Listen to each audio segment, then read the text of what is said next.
Tonight on News 5 Live, still no leads in the murder of Margaret Cleland. 18-month-old son is taken into protective custody by the Department of Human Services. The BDF will celebrate 46 years on Friday, but celebration is clouded by concerns over rations and salary adjustment. And the Minister of Sports responds to the concerns of the BEBL regarding payment for the use of the Civic. These stories and more coming up on News 5 Live. This plan, I can't leave this plan. Smart Belize. Hey there, smart thinkers. We're turbocharging your mobile experience with Smart's powered up postpaid plans. Imagine a world where your data speeds flows faster than ever. Well, guess what? We've cranked up the dial and unleashed the postpaid power of Smart's lightning-fast LTE data on all our postpaid plans. That's right, no speed bumps, more data.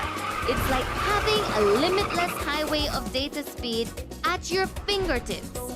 Whether you're a Lone Ranger with an individual plan or a squad rolling with a group plan, everyone gets to surf, stream, and share at enhanced full high-quality speed.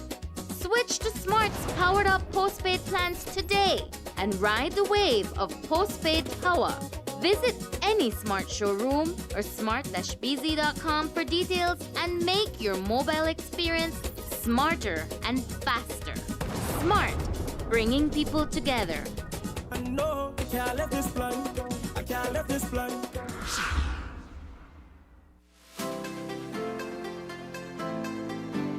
Discover a shopping experience like no other at the V Department Store. They carry a vast array of products at unbeatable prices. Elevate your shopping journey with affordability, diversity, and accessibility at the V.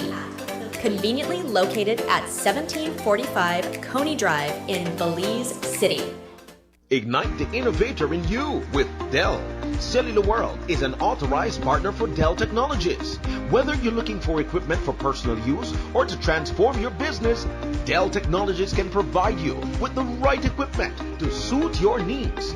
Dell is more than just desktop computers and laptops. The full line also includes monitors, data storage solutions, keyboards, docking stations, and other accessories. This is technology that makes it possible and provides solutions for every situation. Shop for your Dell products at Cellular World, your #1 Dell authorized partner in Belize, and get all the technology you want for less. Bring your brightest ideas to life with intelligent technology. Cellular World, authorized Dell partner. Daddy, buy me one Coral Consomme. Mr. Sam. You want egg? Oh, you want Coral Consomme. Aha! Coral Consomme. The best taste and the best price. Less fat, more flavor. Taste the savings. Love the flavor. Available at your favorite supermarkets near you. Your Belize City Council wants you to know we're leaving no one behind because we're all about the people. Mayor Bernard Wagner and the Belize City Council, along with Honorable Anthony Mahler and the Pickstock Committee, invite you to the Pickstock Community Festival, Saturday, January 27, 2024, from 11 a.m. to 8 p.m. at the Belize Civic Center parking lot. Get ready for a day filled with food, drinks, shopping, entertainment, and a free kids zone, complete with free bouncy houses, snow cones, and face painting. With live performances by J Cass, TR Shine, Cinda the Violinist, Six Frass, J Money, and Dynamics of Belize Band, and more, all backed up by Blue Steel Sounds. So, save the date, Saturday, January 27, 2024, from 11 a.m. to 8 p.m. at the Belize Civic Center for the Pickstock Community Festival. Your Belize City Council, always about the people.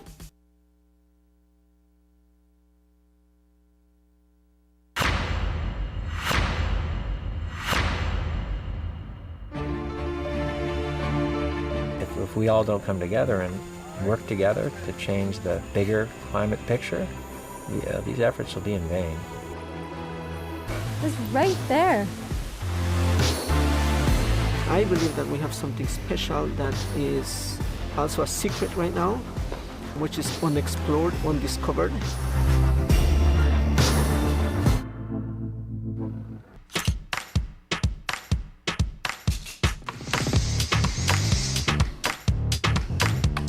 I've been with the sugar fishermen all morning, catching lobster and conch. And then we realized it's time for lunch. And man, it's gonna be good. I think they deserve it.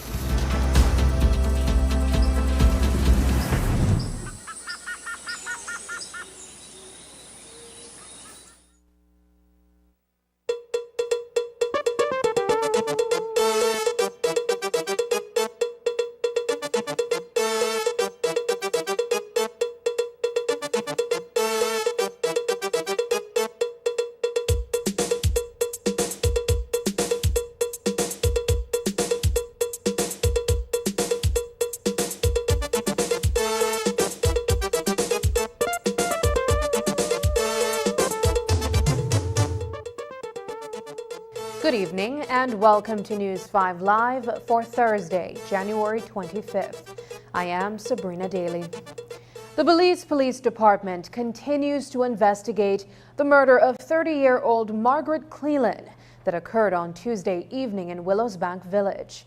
As we reported, her common-law husband, 52-year-old Emiterio Reyes, was detained by police for questioning. His alibi, however, will likely be that he arrived home on the same bus with his neighbor, who he went to for help only a short while after arriving home. Tonight concludes 48 hours since Reyes was initially detained, and police are yet to issue any reports of an arrest or charge against him. Notwithstanding the investigation, the couple's 18-month-old child was found abandoned in the yard inside a pool of water. The toddler has since been handed over to the Department of Human Service for protective custody. Today, Dolores Balderramos Garcia, the Minister of Human Development, gave us an update on the child's status. I do want to take this opportunity to say that the cases that come to our ministry are hot and heavy. Almost every day there is something happening, you know. I mentioned in my remarks that just yesterday we had the killing of a woman in Willows Bank, and the little child was found in a pool of water playing. And now that child is in the care of our ministry, as would have to be, you know. That child is in need of care. The mother has just been killed. And so that the reference, I think, came from the village chair lady, if I'm not mistaken. And immediately we already have the child in care.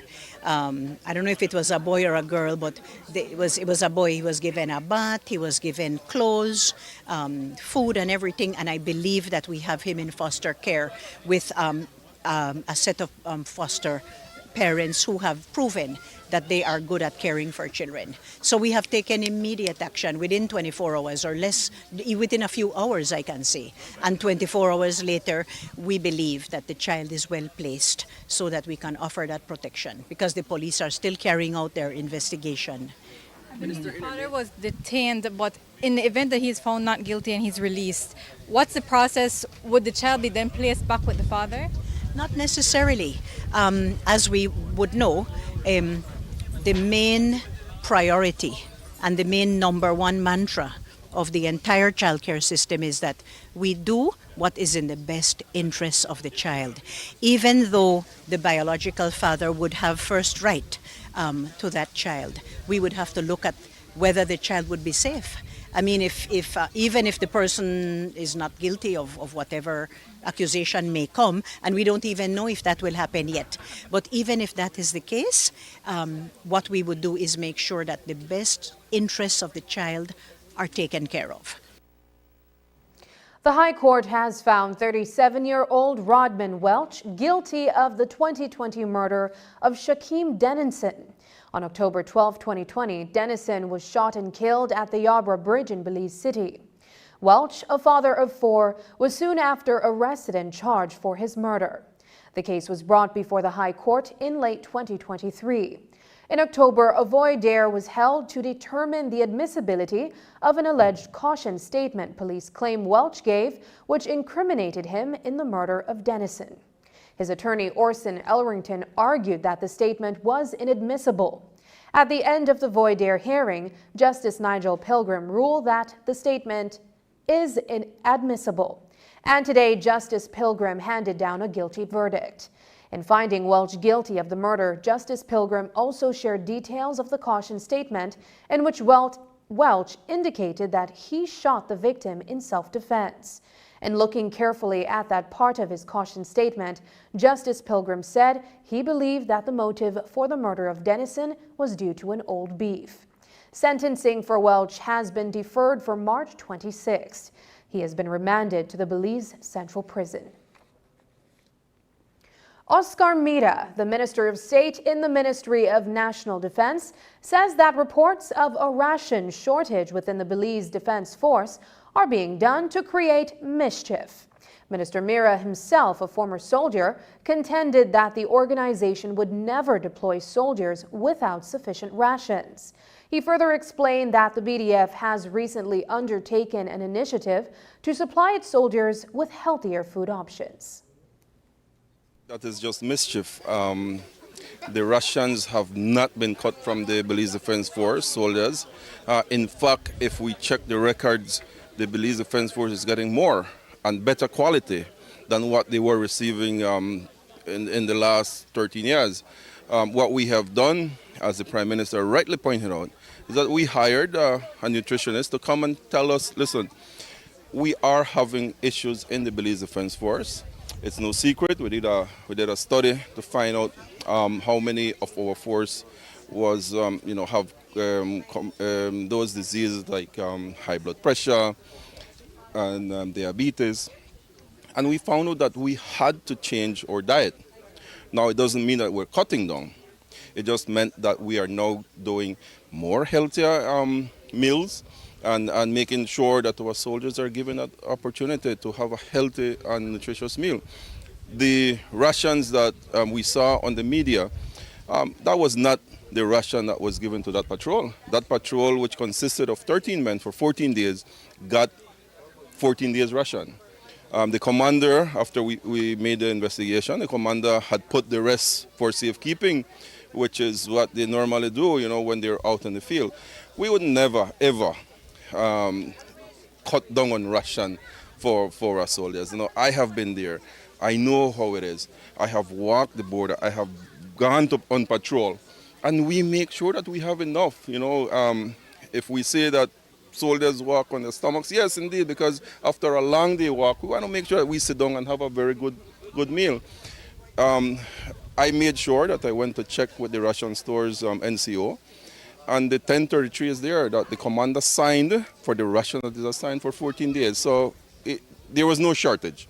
Whoever went and took that picture and leaked it out to the media, I believe was out of mischief, and there's no truth to us cutting down on the rations of the BDF. The Belize Defense Force is celebrating its 46th anniversary on Friday. But the military organization is doing so with the likelihood that salaries for the men and women who serve in these security services may be decreased going forward. That's because there seems to be a confusion regarding what should have been a salary adjustment that saw the increase of wages for BDF soldiers.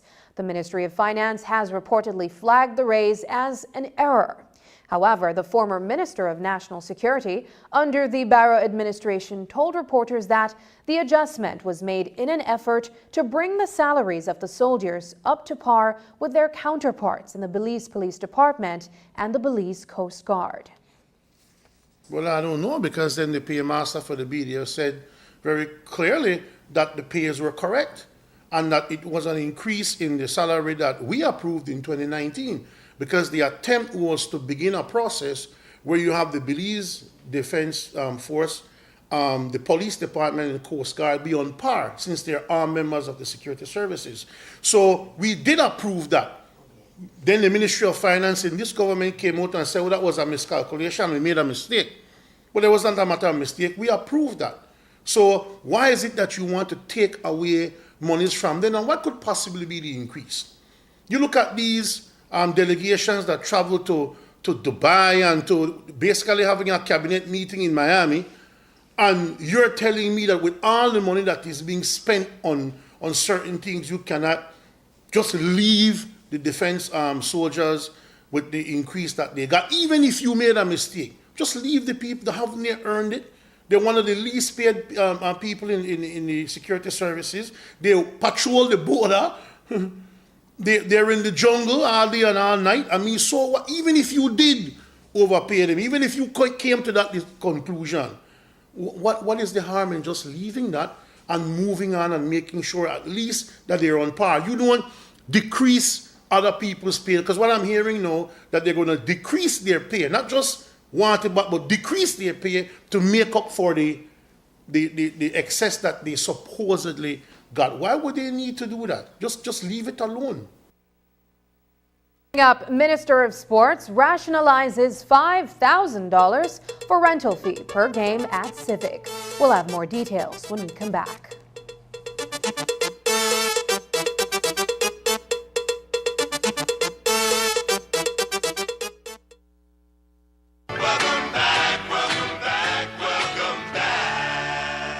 Hey y'all, it's Semi-Pro Basketball, back on the block and better than ever. Your 2024 Belize Elite Basketball League is back, and your three-time champion, Benny's Belize Hurricanes, is poised and ready to defend their championship. They're playing basketball all around the world. On Friday, January 26th, beginning at 8 p.m., the gates of the Civic Center will be blasted open for the 2024 BEBL season, and your three-time champion, Benny's Belize Hurricanes, will commence their championship defense as they go up against their nemesis and arch rivals, the San Pedro Tiger Sharks. The last time these two teams met, Hurricanes was dropping confetti and drinking champagne. I'm drinking rum and Red Bull.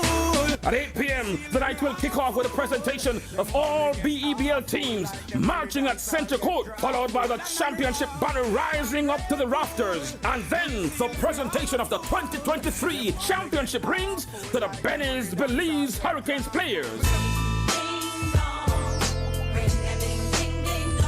Then at 9, your three-time champion, Benny's Belize Hurricanes versus three-time champ San Pedro Tiger Sharks. Different year, but same whopping for the Tiger Sharks.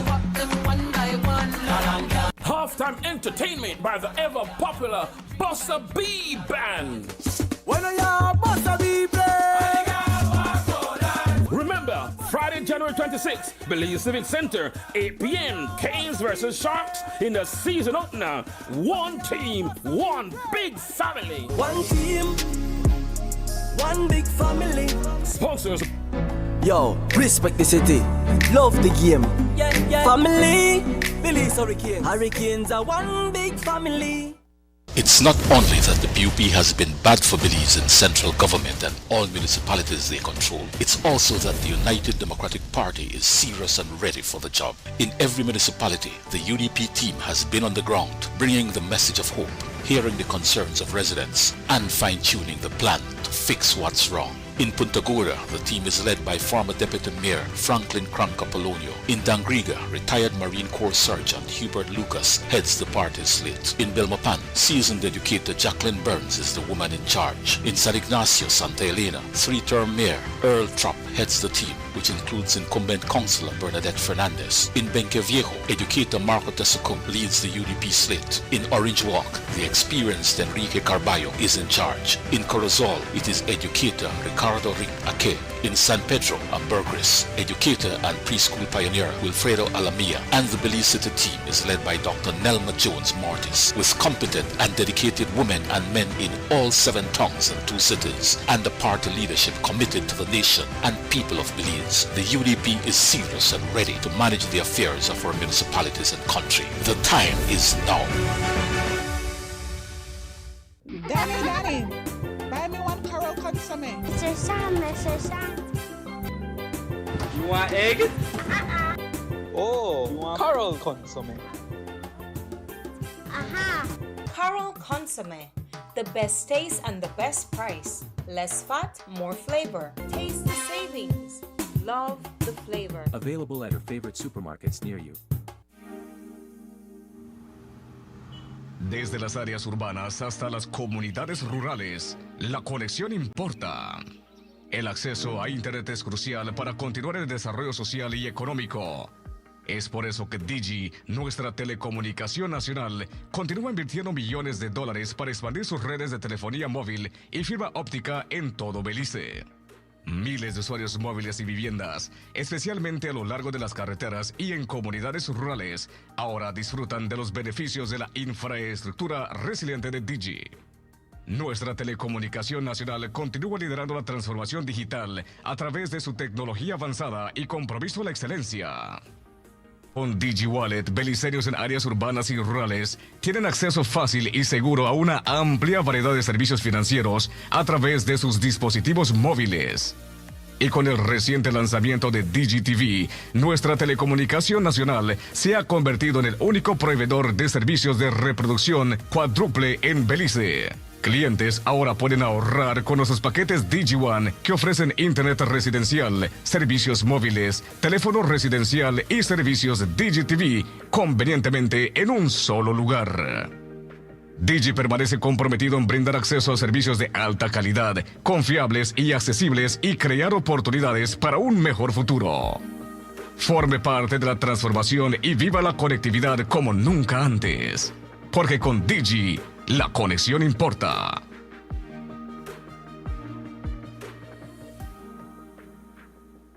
Former UDP leader and Prime Minister Dean Barrow confessed he knew there was corruption by ministers serving in his cabinet, and he also accepted some responsibility.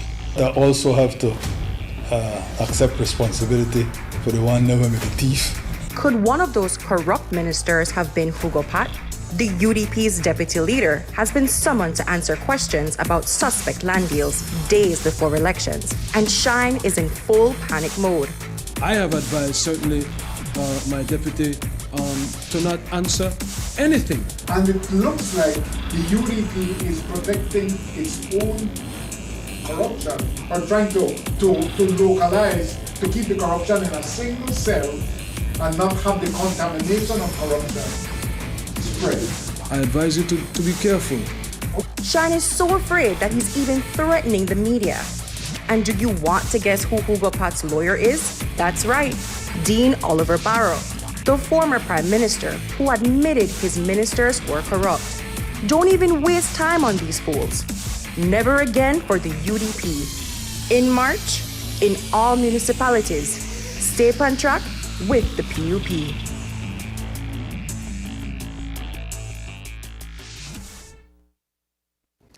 Earlier this week, while announcing the start of a new basketball season, the BEBL raised serious concerns regarding the cost of renting the Civic Center on game nights.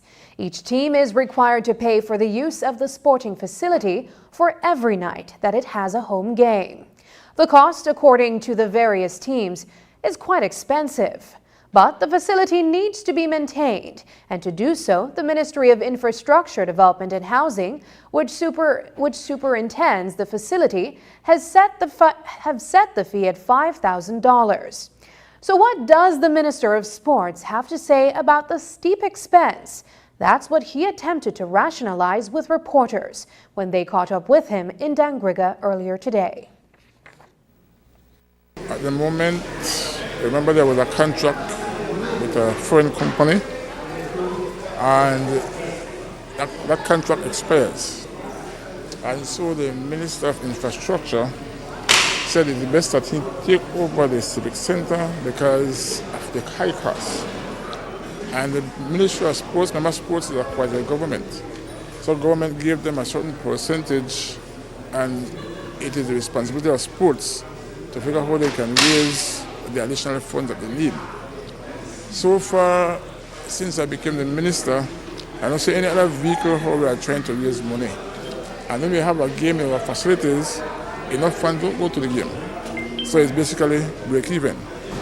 I just present an app to Cabinet on Tuesday where I want to launch maybe sometime next week when I get through what I do to raise funds outside of what Cabinet gives us. If that is successful, I want to raise both locally and internationally with the diaspora. If that is successful, then sports will be able to maintain and support its athletes and itself. But it's going to take time, and I'm asking that Belizeans contribute only $1 a month to the app. If you want to see it elevate, then you'll make a contribution. In terms of the Civic Center, I say it's very expensive to maintain.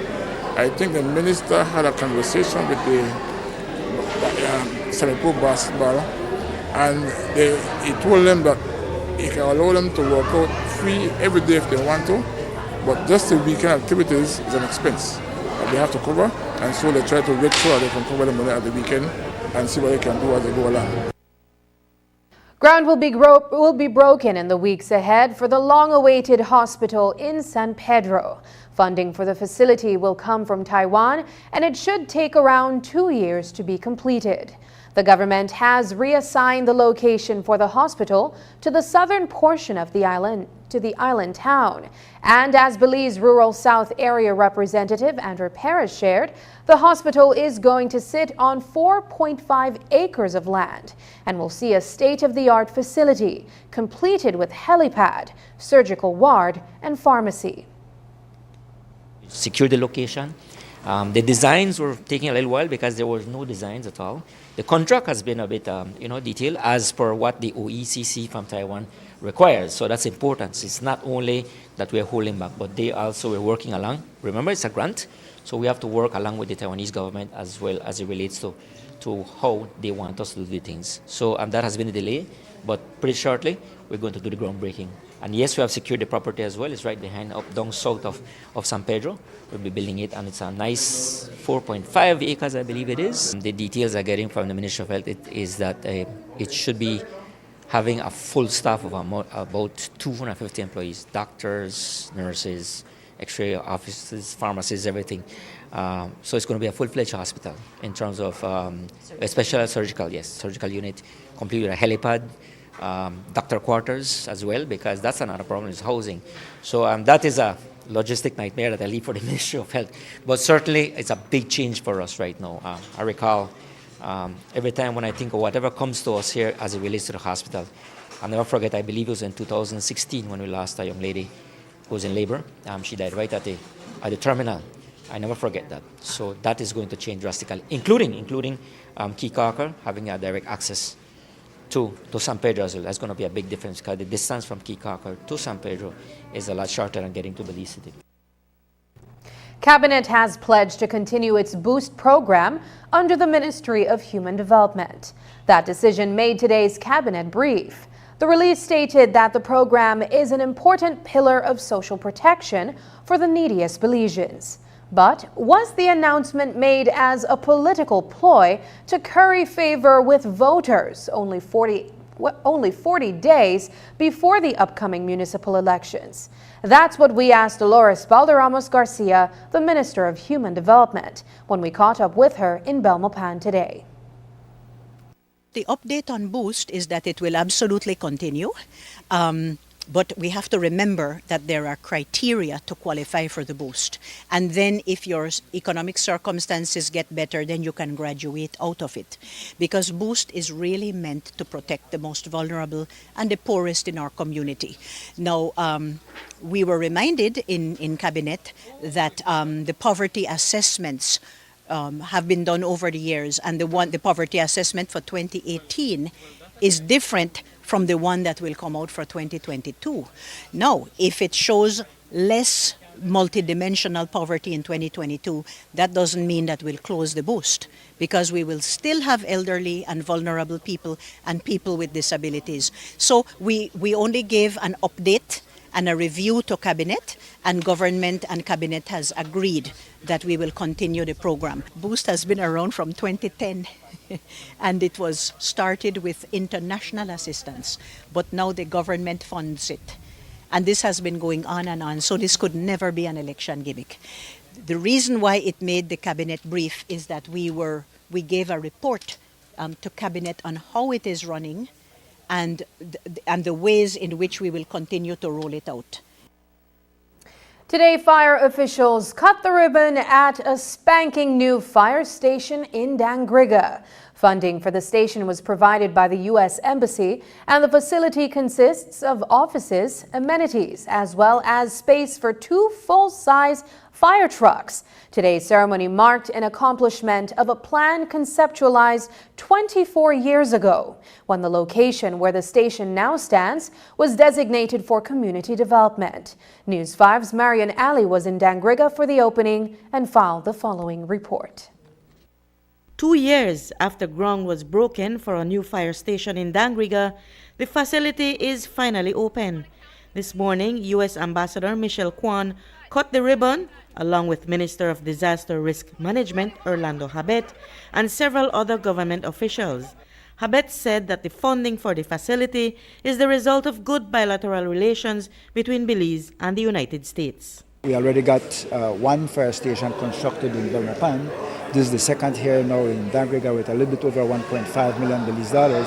And there has also been approval for the construction of a new fire station on Chetomal Street for Belize City, which will serve as our headquarters.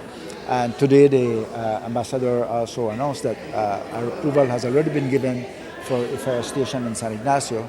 And what we are doing now is we have already identified the location, and we have a second visit by their people to look at the location to see whether it is appropriate or we need an alternative location, but it has been approved. Ambassador Kwan shared her pleasure being a part of a project that benefits others. When a request like this comes to fruition, it makes me happy because this fire station and the firefighters involved will really serve 12,000 people in Dangriga and the neighboring communities. So it is life-changing. The U.S. government has financed the construction of the new fire station in Belmopan and will also fund a similar facility in San Ignacio. This new station in Dangriga is located on Gadsby Ramos Street. It complements the existing fire station that was opened 50 years ago here near the Dangriga market. The old station is closer to the market, which means that we have to take a longer time to reach over here. So we're not abandoning that station.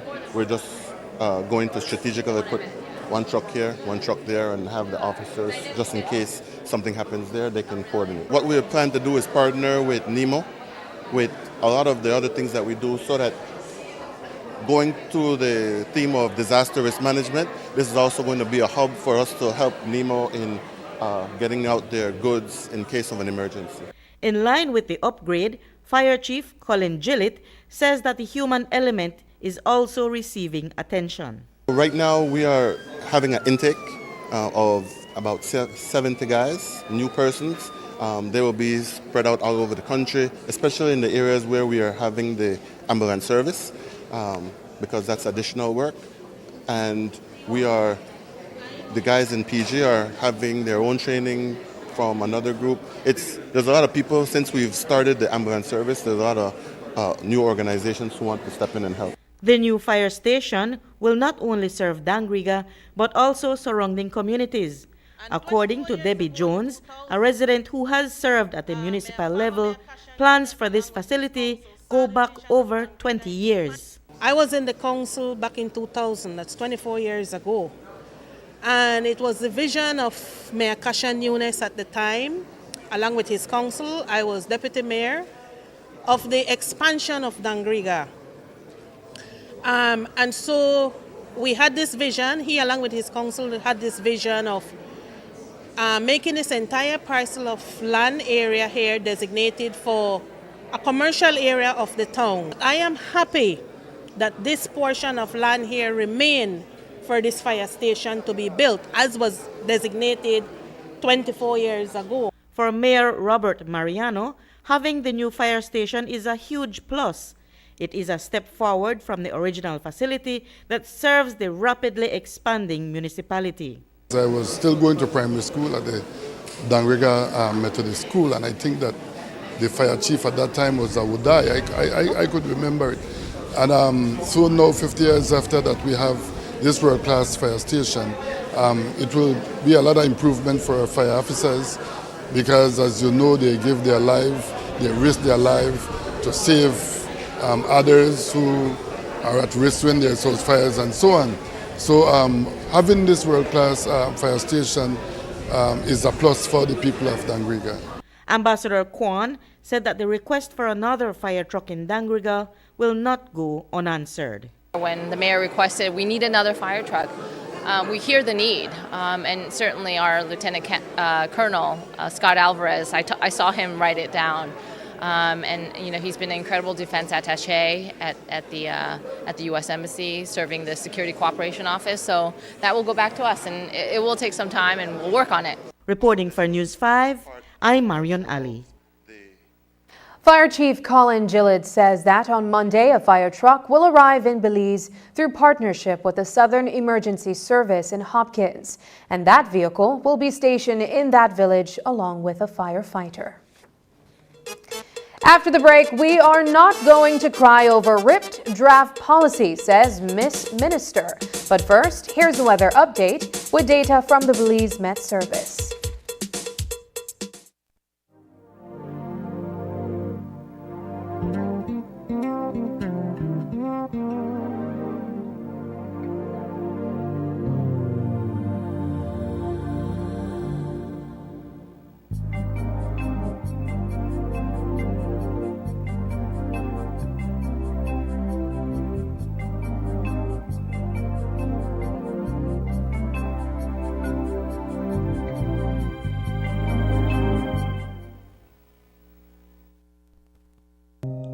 This one-hit wonder and the UDP say they have always been better for Belize.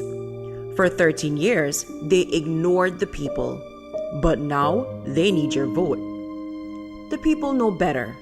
We remember the raccoon at the KHMH, the rats at the Western Regional Hospital, all the babies that died. Why would we go back to that mess? The PUP has worked hard in all municipalities, upgrading existing health centers and building new ones to serve our people. NHI is expanding countrywide, and this government has removed all fees at public health facilities. We're sticking with the party that works, the party with a plan. We to stay up on track with the PUP. Let's take a journey through the core functions of the Social Security Board. It all starts with registering as an insured person, employer, or self-employed individual. Sign up for a portal account to manage your Social Security information online. Just provide accurate information and click Create. This will give you access to a range of services and benefits. Next, your contribution, along with investments and other income, are collected and distributed into 3 funds. This ensures that the SSB fund is securely utilized to support various benefit programs. The SSB is committed to providing essential benefits such as sickness, maternity, injury, and pension.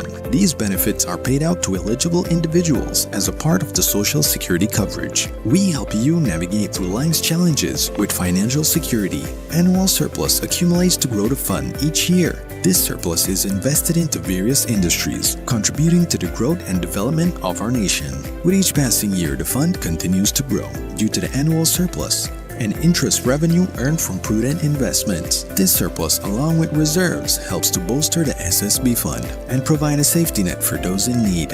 We've arrived at the end of our journey to better understanding how the SSB works. We remain committed to serving you and building a secure future for all Belizeans.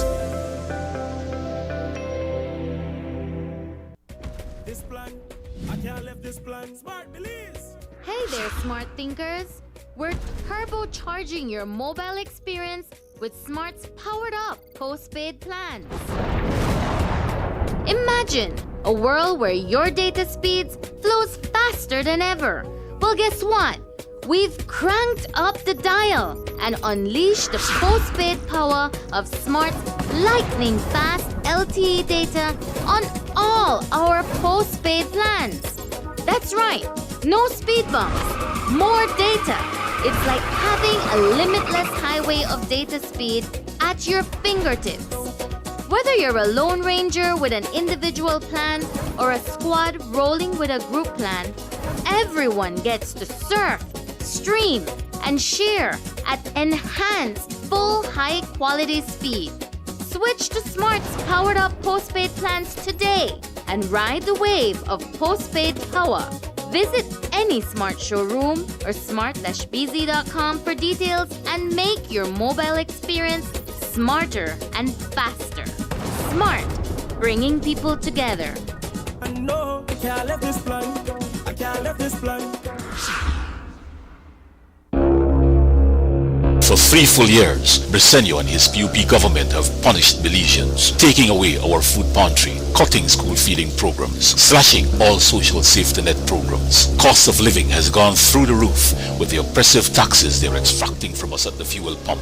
PUP Tongue and city councils have neglected and abandoned garbage disposal and maintenance of streets and drains. Now that municipal elections are upon us and general elections are near, we see hurry come up infrastructure works in towns and cities they control. They're announcing waiver of petty fees at some hospitals and clinics. We can expect minor decreases in fuel and a few handouts here and there. We might even get a little Christmas cheer this year. But once we give them another term in municipal and central government, they will tighten the noose once again.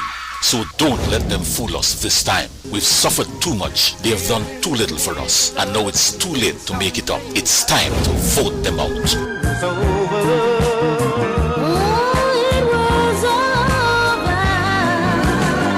Too much, too little, too late to ever try again.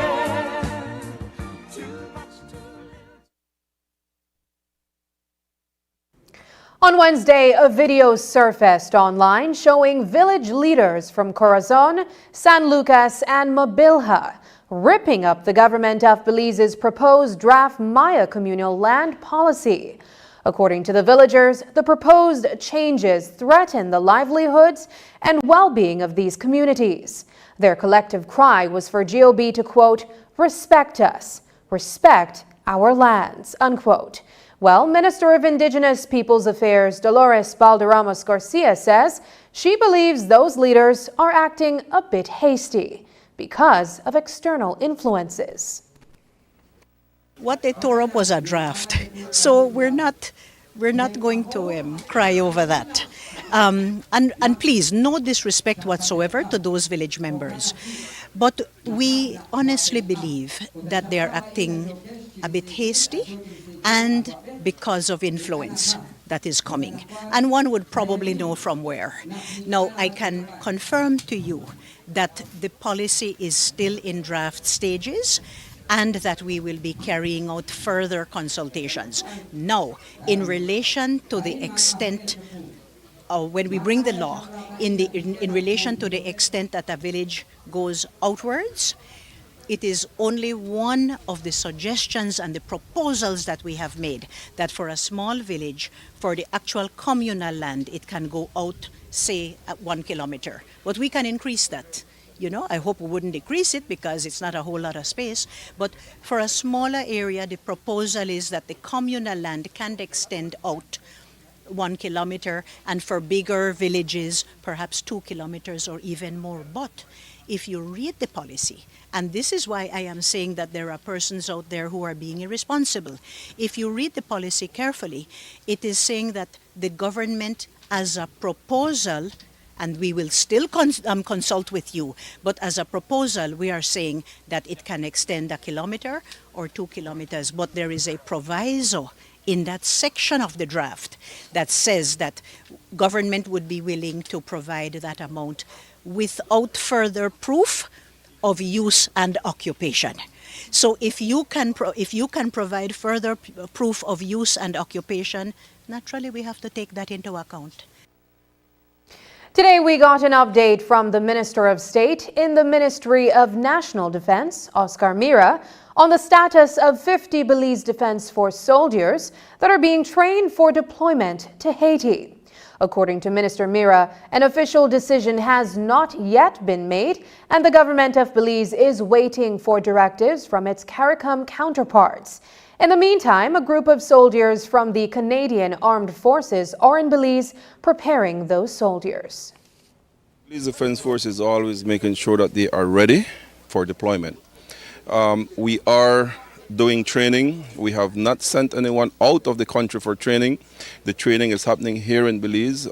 We have Canadian forces here in the country who are giving us that training.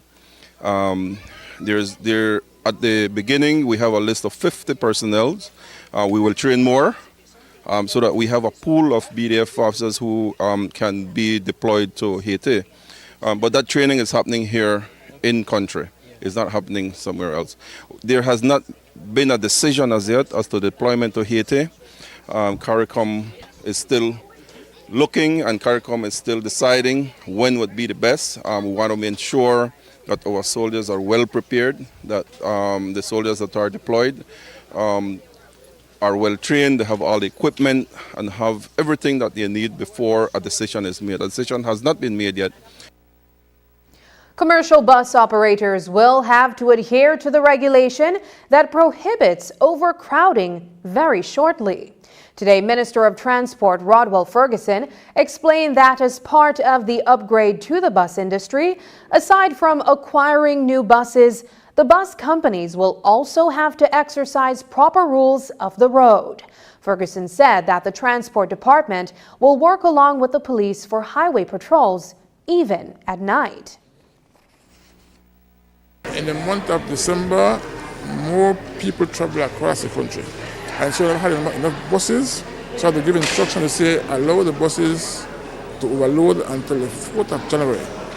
After the 4th of January, go back to normal. So buses should not be overloaded now as I speak. Right, and there are adequate patrol on the street to ensure, on the roads to ensure that this doesn't occur? Well, what I noticed with our traffic officers, they will have a checkpoint at a certain location. So I had a meeting with the Commissioner of Police last month. I say we want to have a collaboration between transport and police to do night patrols likewise. So in the oncoming weeks, I'll see patrol on the highway. The Dorothy Menzies Child Care Center will have a new facility in Belmopan in the near future. Today, ground was broken for the center. Upon completion, the operations of the center in Belize City will be moved to Belmopan. It is a huge move for childcare services in Belize because the facility will be much more spacious with advanced amenities. The construction of the new space is a collaboration between the government of Belize and the Social Investment Fund. News 5's Paul Lopez reports.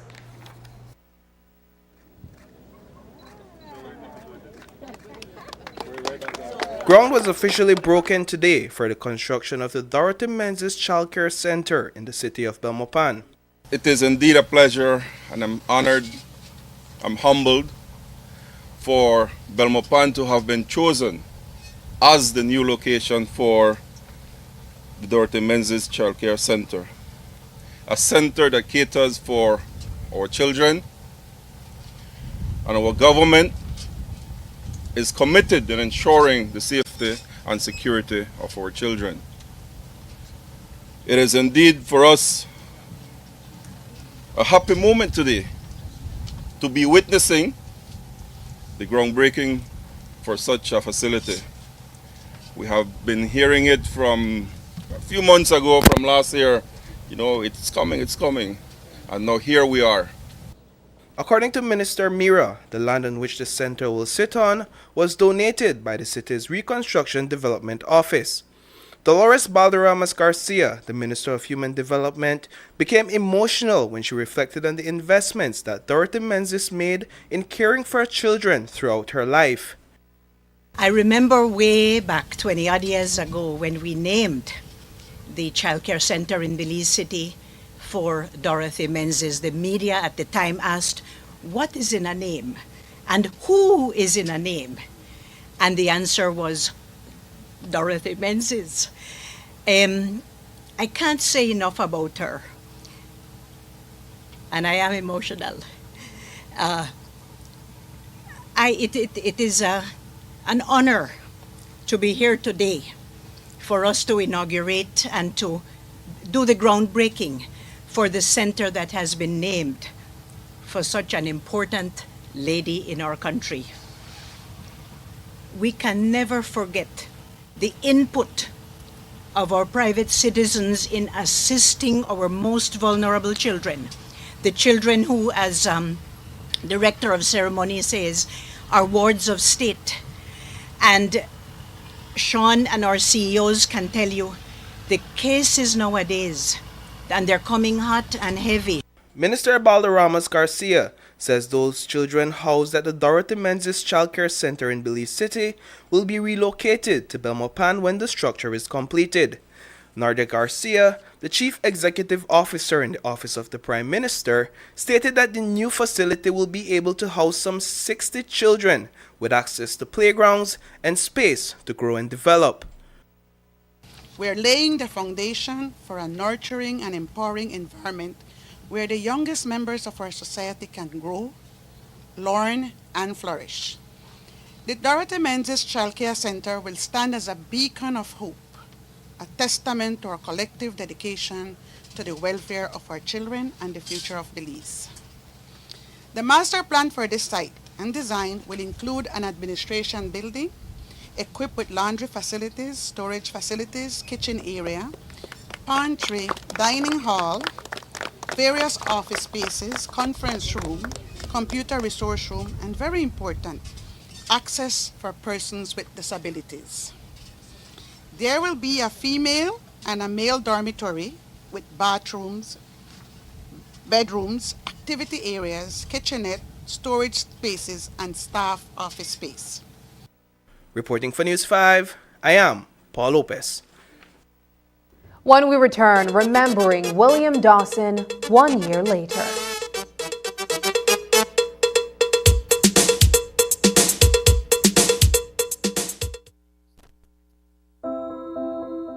We love our cars.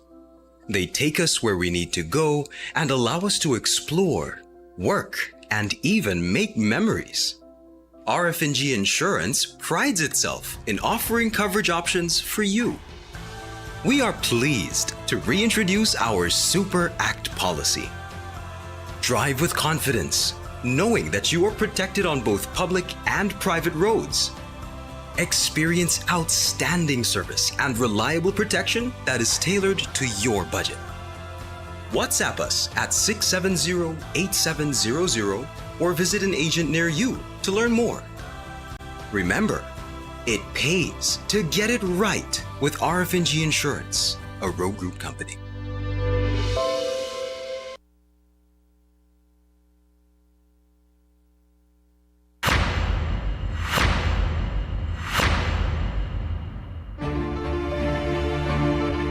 If we all don't come together and work together to change the bigger climate picture, these efforts will be in vain. It's right there. I believe that we have something special that is also a secret right now, which is unexplored, undiscovered.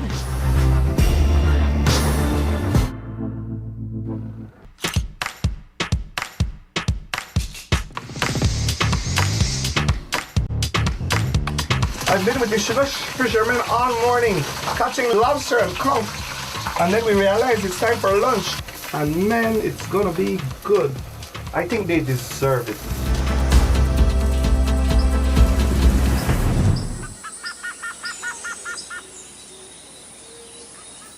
Enough is enough. PUP got to go. This January senior PUP government that easily the most corrupt, incompetent and lied administration ever in the history of Belize. They lied to the Finstein group that they want to get to our port.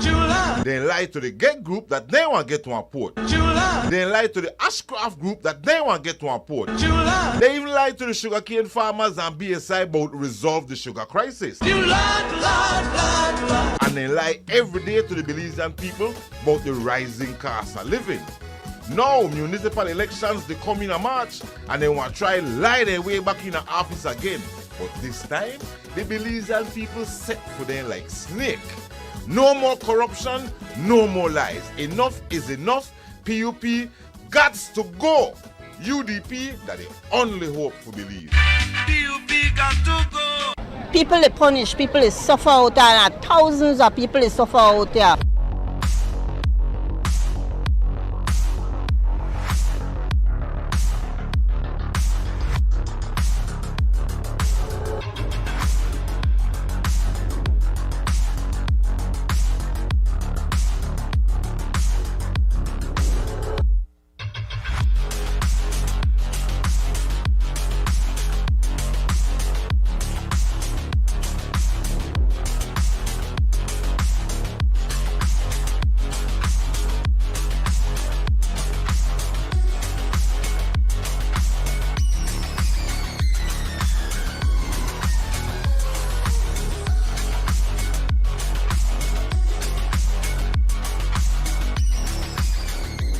Get your body sculpted with gym equipment and accessories from Benny's. Quality and savings.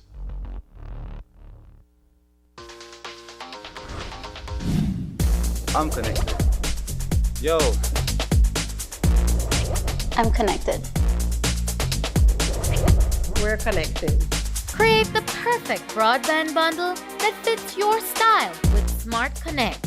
With the Junior Bundle, get 50% off your national calls and up to 6 gigabytes of data at no extra cost. Get postpaid added for an additional cost of only $25 with the Prime Bundle. Stay connected with unlimited smart-to-smart calls plus 6,300 megabytes of data and free international minutes. For the family, pay $28.13 more and get the Binge Watchers bundle with Netflix.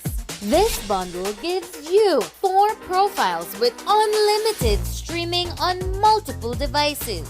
Visit a showroom near you to sign up and personalize your own bundle combination with Smart Connect. Smart, bringing people together.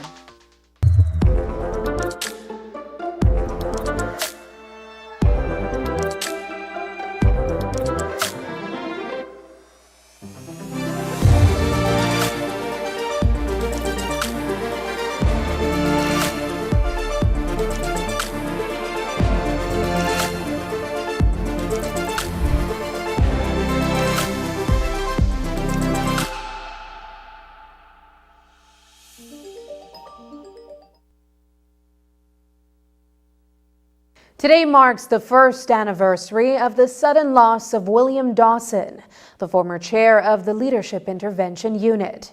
The department, an arm of the Ministry of Home Affairs, works closely with community leaders and at-risk youth in various neighborhoods across Belize City. During his time as head of the LIU, Dawson became a household name for the many interventions that he engaged in with feuding groups in the old capital. He was also well known for his firm anti-violence approach to conflict resolution. Tonight, in observing his passing a year ago, News 5 looks back at the meaningful contributions of the Lion to Belizean society. Belize City, as an urban environment, is fraught with crime and violence, a majority of which is the result of gang activity. From it all emerged a remarkably brave individual who would turn his life around and use his experiences growing up in the streets of the old capital to mentor at-risk youths from various walks of life. One of the great strides we have made is bringing the young men to the table. We have seen that they are the ones calling for intervention now. They want to sit down and trash it out. One of the greatest things that we have been focusing is on the family, the importance of family. And so when you have young men and women from these communities who for their entire lives have been exposed to violent behavior, getting them to sit down and air out their differences is something new. And they really do see the need for it. And it might sound crazy, but it makes a whole lot of difference when, especially for our young men, for them to be able to understand how to express themselves and understand emotional intelligence, that every situation does not have to be solved violently. William Dawson was a rose that grew from concrete.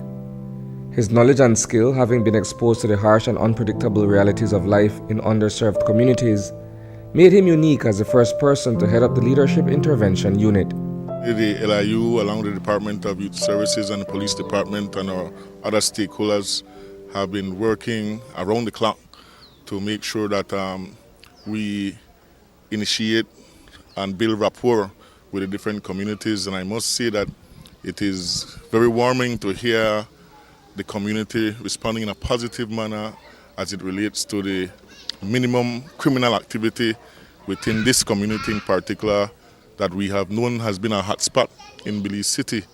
And to hear from the elders enjoying that calm and peace and to see the community moving together as one is very elating for us.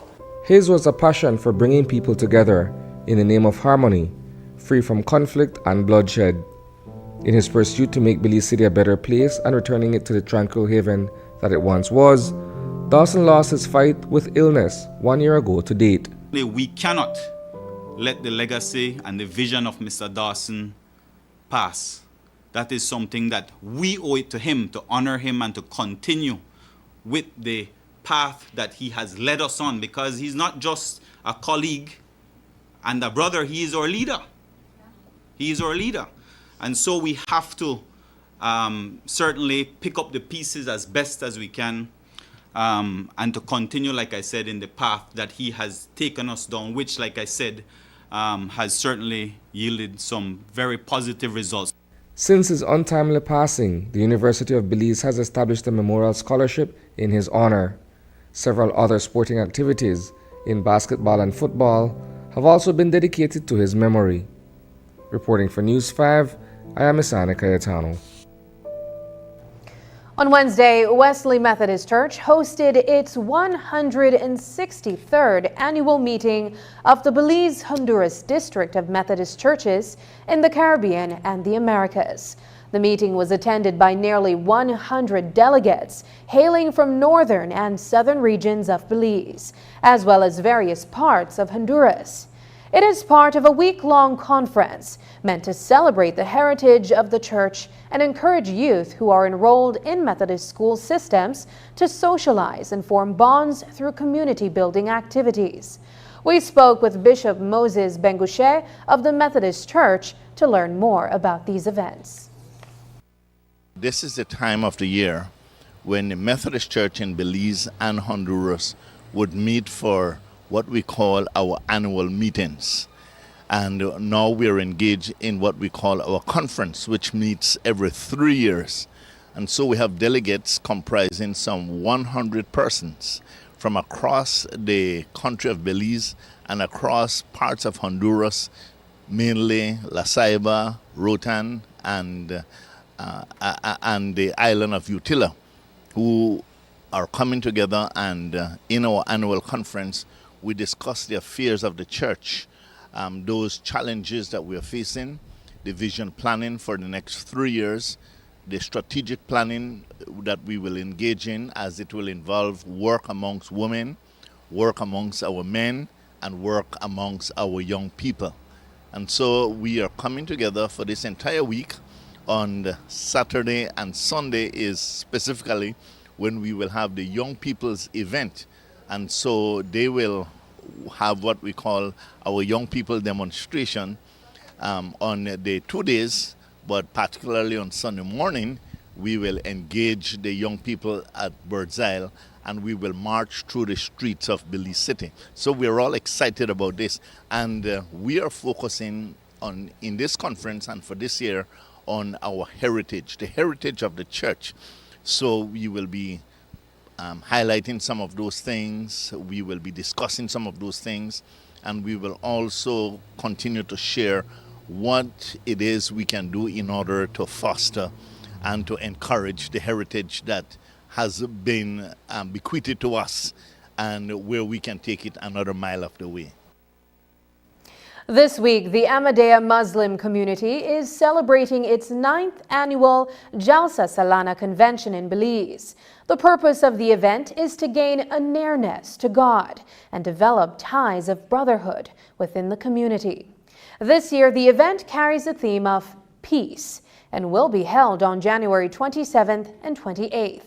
News 5's Brittany Gordon spoke with representative of the Ahmadiyya Muslim Jamaat for more information. The objective of that convention or Jalsa is that to teach the people, teach the members especially, how they can stay the good citizens, how they have to establish their relationship with God, and how they have to manage their relationship with their neighbors, and how they have to live in a peaceful society, or how they have to make that society a peaceful society. While the event is hosted by the Ahmadiyya Muslim Jamaat, it is open for people of any faith to participate. You know, when you want to get better at a sport, you go to a basketball clinic or you go to a camp, right? So the same thing, the Promised Messiah writes that this is, like Missionary in Charge was saying, that this is not any ordinary event. This is for those people who are looking to build that connection with God. And the thing is that whether you like LeBron or whether you like Curry or whether you like Jordan, right? You still need to go to these camps to get better. So whatever faith you belong to, this is a camp for everyone to come together and learn. The objective is to connect you with your God. So it's not necessary that you be an Ahmadi Muslim or you be any sort of, whatever your faith may be. But know that in order to grow in your spirituality, you need to attend these camps, right? And that's the driving force of this event. The Jamaat stated that a key part of the event's teaching is to serve the community through practical application. Over the course of the year, they organize several charitable activities such as food drives, sporting events for troubled young men, tutoring, and a recently established non-profit to give back to the community. Another aspect of it is when you're trying to learn something, you have to do it in different ways, right? So an example of this is that you have to practically apply these things as well. To say, ma'am, you have to be a good person is one thing. And most often, that's not taken off so well until you show people how it's actually done, right? So through the course of these days, it's not just telling people that, you have to do good, you have to be a better person, or, this is how you get closer to God. So Ahmadiyya Water is a new platform for us doing the same thing that we always do. This is giving people an opportunity where people don't really care about. Right? When we looked around our area in the south part of Belize, a lot of people are not getting clean drinking water. And when you just give something to someone, then they don't value it. Right?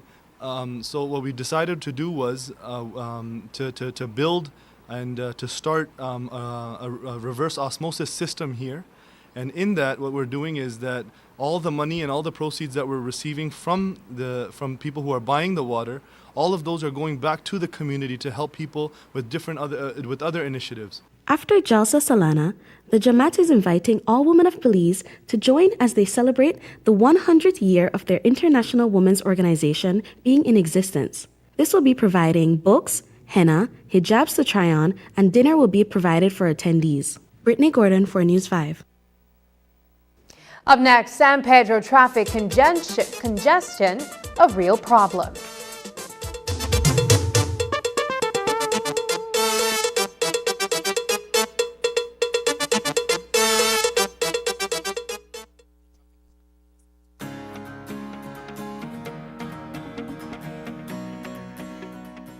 Violence against women begins in childhood.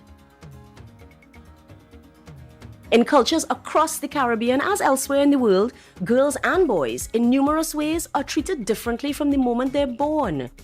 In adolescence, this gender divide increases significantly. Adolescent girls and boys in all their diversities begin to interact with the world in new ways, taking chances, learning skills, and experiencing unfamiliar emotions. They search for ways to stand out and belong, to find their place in society and make a difference in their world. It is during this time that girls are more likely to experience violence from people they know, family members, intimate and dating partners. In fact, high rates of intimate partner violence reported by adolescent girls are consistent with global estimates based on research on violence against women and girls. Up to 1/3 of adolescent girls have experienced forced sex.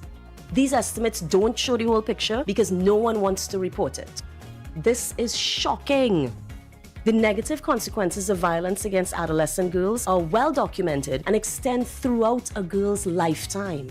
Such violence is committed against girls specifically because they are female and can take many forms. It distorts family life and the fabric of society with consequences that cross generations. But the cycle can be broken. Adolescence is a unique time for the prevention of family violence. Girls themselves are part of the solution, but they can't do it alone. There's still work to be done in our homes, communities, schools, and with our leaders to make sure that women and girls live free from violence and can take full advantage of their rights. Play your part. A few months ago, Shine Barrow loved the idea of a Senate inquiry into Portico. Let the chips fall where they may, he said. We need answers, he said.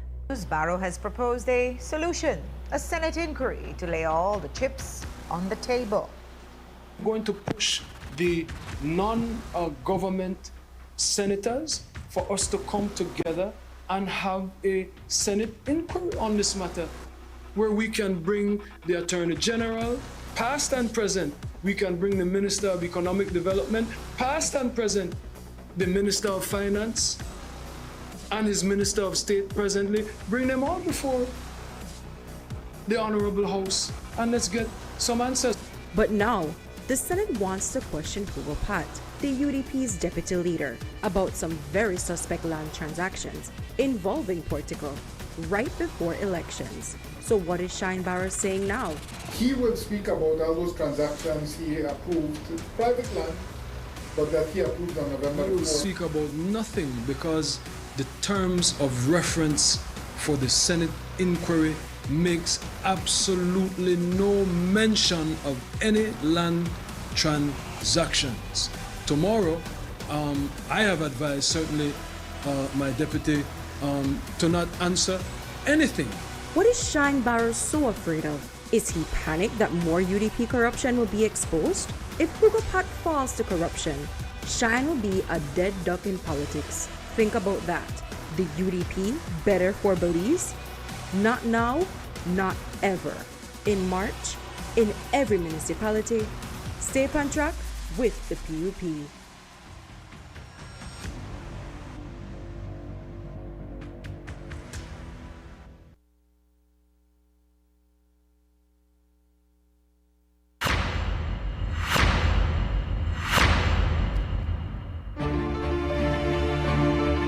If we all don't come together and work together to change the bigger climate picture, these efforts will be in vain. It's right there. I believe that we have something special that is also a secret right now, which is unexplored, undiscovered.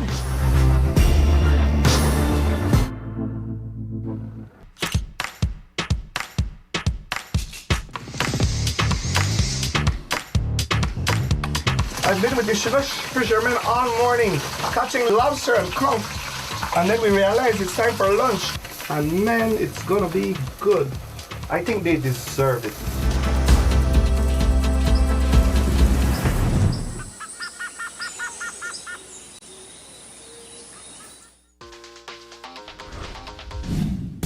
I'm connected. Yo.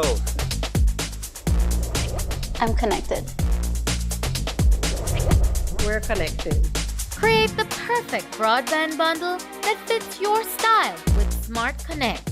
With the Junior Bundle, get 50% off your national calls and up to 6 gigabytes of data at no extra cost. Get postpaid added for an additional cost of only $25 with the Prime bundle. Stay connected with unlimited smart-to-smart calls plus 6,300 megabytes of data and free international minutes. For the family, pay $28.13 more and get the Binge Watchers bundle with Netflix. This bundle gives you 4 profiles with unlimited streaming on multiple devices. Visit a showroom near you to sign up and personalize your own bundle combination with Smart Connect. Smart, bringing people together.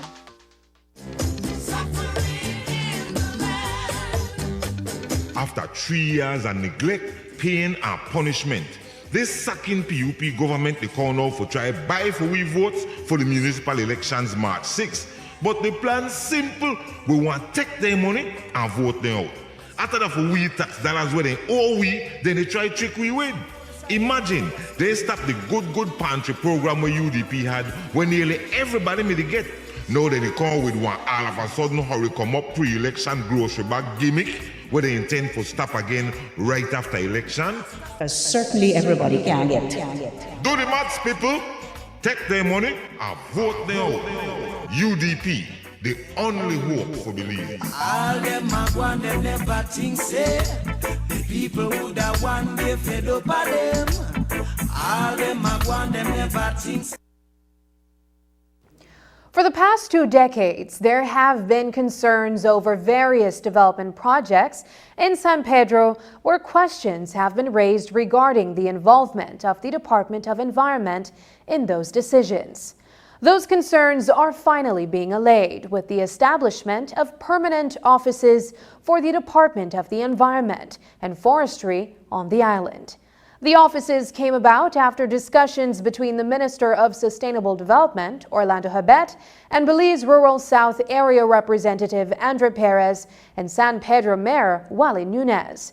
Today, Habet explained that both offices will also be neighbors with NEMO in San Pedro. In San Pedro, there was a need for an office an improved office, a better office for NEMO. So we found a location, but we also want to incorporate the Department of Environment and also to have an office for the Forest Department. So hopefully that we can get this location where the 3 offices can be housed in one building, and so that there can be some type of collaboration. But very important, the Department of Environment deploys officers when we get calls that there's a problem. We know because of the tourism, because of the fast development in San Pedro and also in Caye Caulker, that there is a need for permanent posted personnel for the Department of Environment. We are aware of the developments and we want the developments, but we want the developments to be sustainable. So the investors come in and they want to build a hotel, a resort, and that's fine, but after going through the environmental impact assessments, getting environmental clearance, we need to make certain that they do it sustainably. So the Forest Department will be there to work along with them to see if, to minimize the destruction of mangroves if there has to be any, and to possibly replant some in other areas where they can, and the Department of Environment also to make certain that whatever has to do with the environment is also abided by. And we will be cognizant of the fact that one of the big issues there will be garbage, also the black waters, grey waters, sewage material. Where will this material go? So they will be there to do to also assist and collaborate with the Town Council for San Pedro Town and the Village Council in Caye Caulker, so that all of these things can be taken into consideration when construction for development occurs. 2 days ago, Alaya Belize Resort announced on its Facebook page that as of May 1st to November 1st of this year, it will be constructing a new seawall. The resort says the new infrastructure is expected to enrich its luxury resort experience and create an expanded, pristine beach with over 800 feet of ocean frontage for its guests. The work will cause intermittent interruptions on its beachfront. The seawall is also expected to address the problem of beach erosion that has been affecting the area.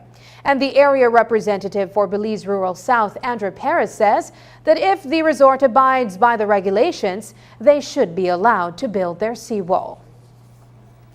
When they approached us at the very beginning, we were acutely aware about the beach erosion in that area.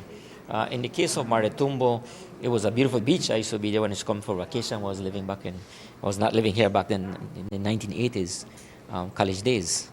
Was a good place, but eventually was sold off, and I think it was privately owned, I think it was. But the easement in there was sold off to join the two, Alaya and Banana Bay, into one. That was done a couple of years ago without the consultation of the people. And this is where we are at right now. For us to look at it and completely condemn it and say no, we can't do that.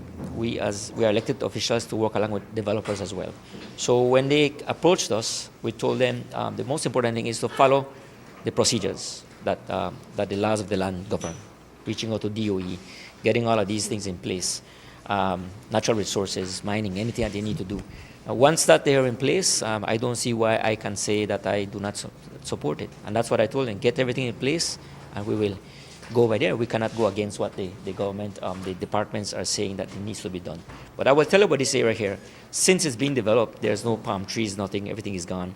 There's beach erosion because there is a break in the reef directly in front. So they're always suffering with that, and especially when it comes to sargassum at the same time. So all of these things in the name of looking at the development that the people have invested, it's millions of dollars. So we cannot turn our backs in ways to say that perhaps the only option for the moment is a seawall. No, we know that the beach reserve is always for the government and people of Belize. How does this affect that right that all citizens have?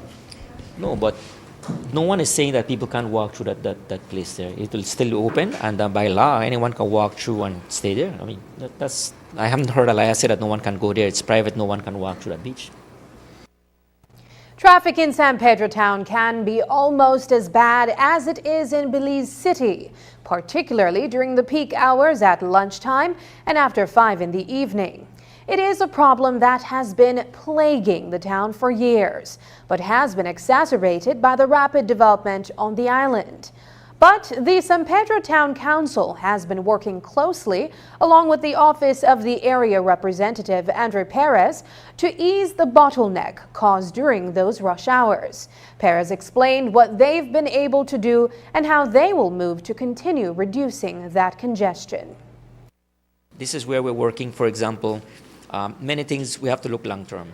One of the things that we're looking at is the primary school right now. It is right in a place where the traffic is in the morning for schools, it's a congestion. The mayor and I were working to find an alley to alleviate the problem, which we're working on right now. We're looking as well at the water taxi that is soon going to move down south. That is also going to greatly alleviate the traffic as well. So working these things, the traffic is going to be less concentrated going down south. That's going to happen very much this year. Secondly is that we're working along with the committee. The traffic committee is that, for example, everybody wants golf carts. So now we're concentrating those that live across, we're giving consideration. People want all of them fancy rides, the Polaris and everything. So we're saying if you're living in town, there's no way you need a Polaris. I'm using that as an example. No? The 4x4 mules that are very big and they're noisy. We understand that up north there's a lot of development. The roads are still not fully developed, so it's justifiable. So that's the way how we're doing it. In terms of golf cart rentals, every time there's a special event, there's demand for golf cart rentals. But we have to cap it, and that's what we've been doing. So replacing that for old golf carts because they get banged up quickly, and you don't want to have a town full of low junks, including the taxes that we want to work along with them. So it's not about that proliferation of just giving the permits arbitrarily. We're using it strong to what the rules are. Do you have a parking space? How many people are in at the household? You can't be having that you have two different golf carts in one family. So we're looking at it very closely. But although the image is looking that we're having too much, we've been doing a lot to control it. And that's the news. Tonight's broadcast is available at channel5belize.com, on our Facebook and on YouTube. I'm Sabrina Daly. From all of us here at News 5, have a good night.